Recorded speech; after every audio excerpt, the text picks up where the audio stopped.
conférence de presse publique bi ñu woote tey nag dañuy revenir rek ci contexte bi ko andi contexte bi ko andi mooy secteur yu bëri dans notre pays dañu nekk en lutte et ci biir période bi mu tase ak jafe-jafe yu tar yu population yi di vivre muy mbënd mi muy dund gu cher gi ñu jàpp ne en tant que confédération des syndicats autonomes ak FRAPP bi nga xam ne bëri na organisation yu koy dem di seeti poser seen ay problèmes ñu xool nañ dañuy lëkkale suñu xam-xam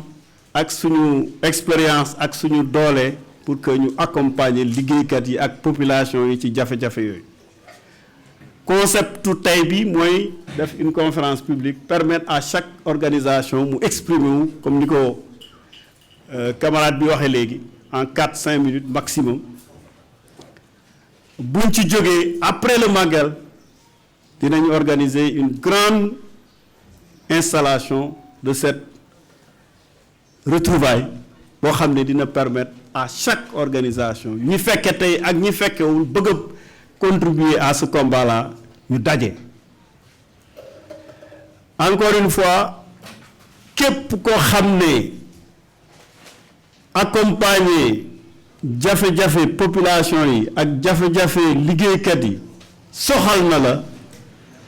invité nañ la ci initiative bi pour nga joxe ci sa xam-xam nga joxe ci sa contribution pour que ñu lëkkaloo parce que nee nañ mbooloo mooy doole lépp lu ñuy def dans la dispersion lépp lu ñuy def te ànduñu xëy na duñ ci am nañ ko bëggee résultats yi ñi nga xam ne moom la liggéeykat yi ak population yi di xaar donc vraiment ci biir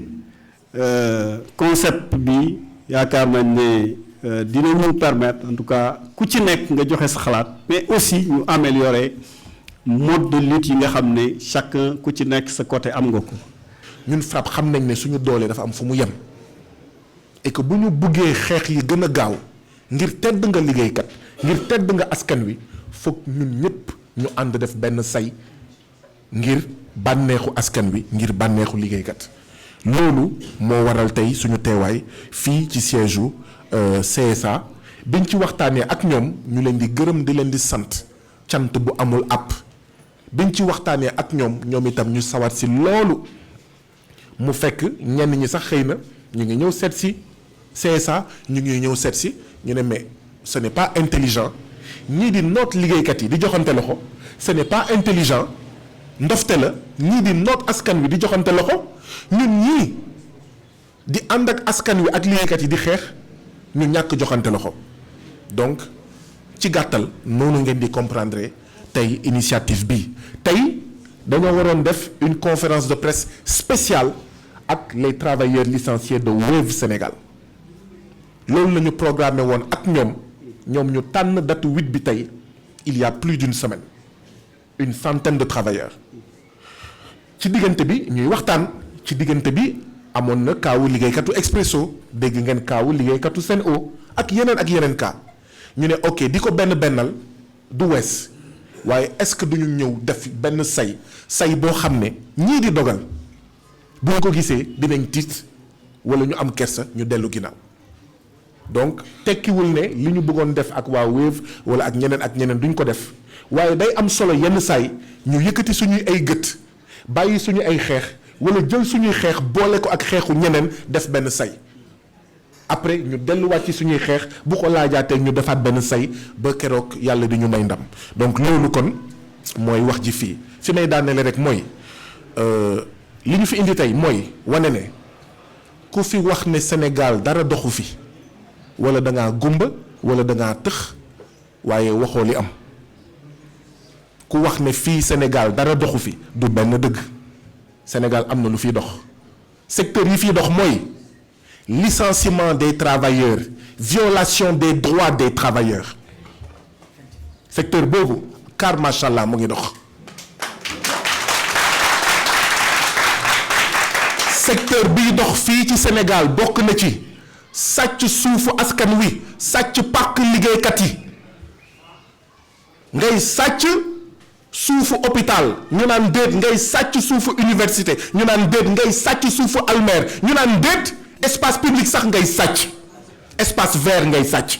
secteur boobu car macha allah mu ngi dox fii ci Sénégal nañ ko wax te de. secteur yiy dox fii Sénégal bokk na ci augmentation généralisée des prix des denrées de première nécessité. secteur boobu nañ ko wax te de kenn sañul wax ne Sénégal dara doxu fi. augmentation généralisée des prix des denrées de première nécessité luwaas bokku ci car macha allah mu ngi dox. askan bi sonn na, liggéeykat yi damm nañu, tàyyi nañu. beneen secteur buy dox foofu lay daanele ci secteur yi mooy secteur u inondation. ñii di dund ci inondation car macha allah seen entreprise mu ngi dox waaye ay askan wi mu ngi torox. mënoon nañ continuer di lim secteur yuy dox. secteur yooyu nag ñoo ñu fi indi ñun dañuy rek tënk Eliman ak man. secteur yooyu nag ñi ci bokk ñenn ñaa ngi fii ku ci nekk dina wax moom wàll bi nga xam ne am na ko. CSA du fi xeexal kenn, FRAPP du fi xeexal kenn, personne ne se battra à la place des travailleurs opprimés. kenn du fi xeex place su askan wi ñuy noot. damay faral di wax ne gouvernement mun na toog noppi ci ay licenciement ak violation de travailleurs waaye gouvernement bañu ñu de ñun ñii travailleurs ñuy noot ñu naan pat ñun ñoo bañ suñu bopp. gouvernement mun na toog ne pat ci sàccum suñu suuf, ci augmentation des prix généralisés ak ñoom seen waaye gouvernement bañu ñu de ñun ñii di dund la vie chère, ñun ñii di dund les inondations ak sàccum suuf si ñun ñoo bañ suñu bopp bu fekkee dañuy ne tekk ne meng.